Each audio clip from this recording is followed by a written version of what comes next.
Saudara, peringatan Hari Anak Nasional tahun 2022 yang jatuh pada 23 Juli mengangkat tema Anak Terlindungi Indonesia Maju.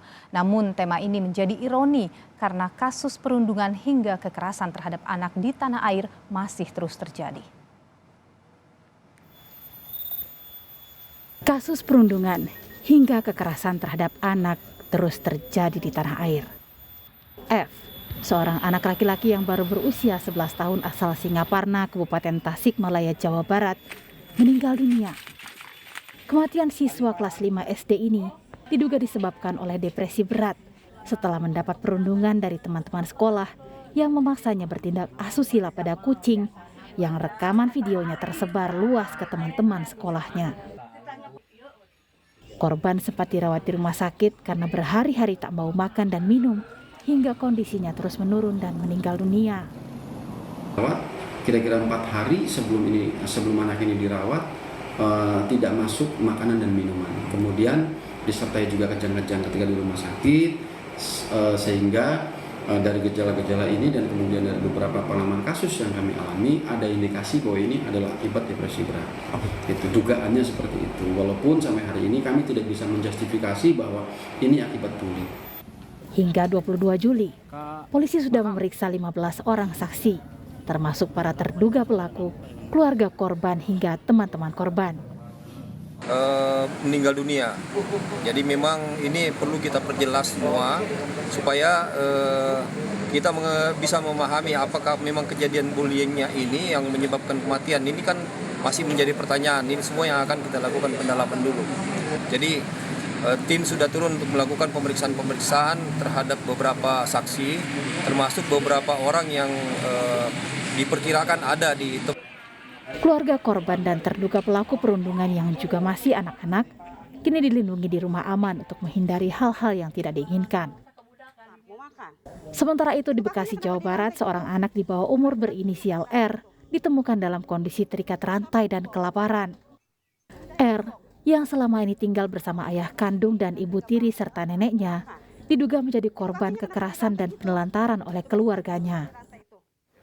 Korban yang diduga mengalami gangguan mental kini dirawat di rumah sakit. Dokter menyebut R mengalami gizi buruk dan depresi akibat tekanan berkepanjangan.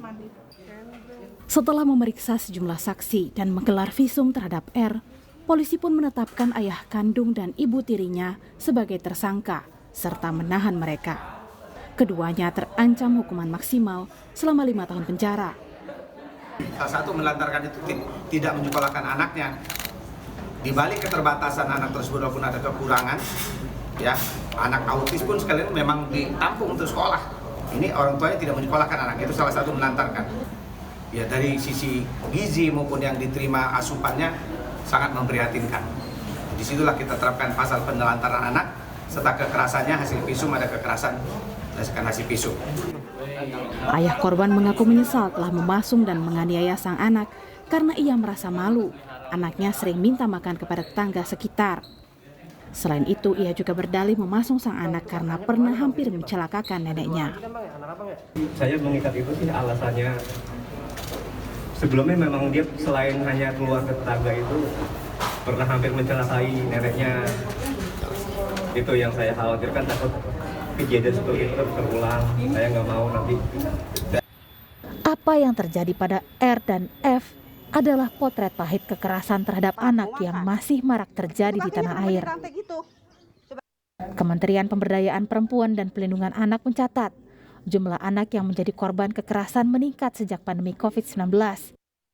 Tahun 2020 ada 12.370 anak yang menjadi korban kekerasan. Angka ini meningkat menjadi 15.258 anak di tahun 2021. Pada 2022 hingga bulan Juli saja, angkanya sudah separuh dari jumlah anak korban kekerasan di tahun 2021.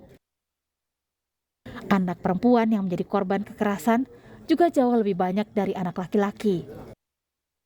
Di tahun 2022 saja, data per 21 Juli, 78,5% korban kekerasan terhadap anak adalah perempuan, dan sisanya adalah anak laki-laki. Fenomena yang sama juga terjadi setidaknya pada 3 tahun terakhir.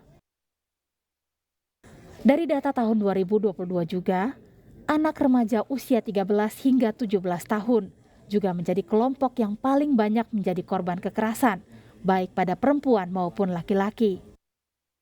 Pada anak perempuan, korban kekerasan usia 13 hingga 17 tahun mencapai 59,3%.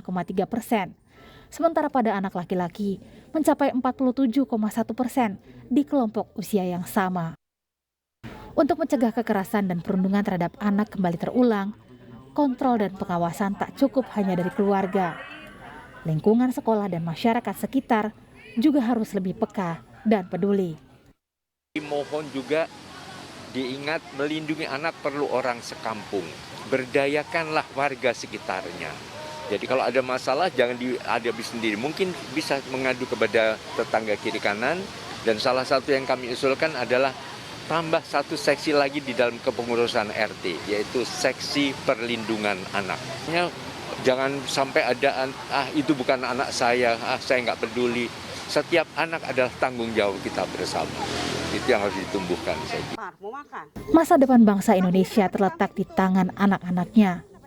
Sayangnya kita kerap lupa, tak semua anak Indonesia terjamin masa depannya. Anak-anak seperti F dan R tidak seharusnya menjadi korban. Dan apa yang terjadi pada mereka haruslah menjadi pelajaran bagi semua orang tua. Tim Liputan, Kompas TV.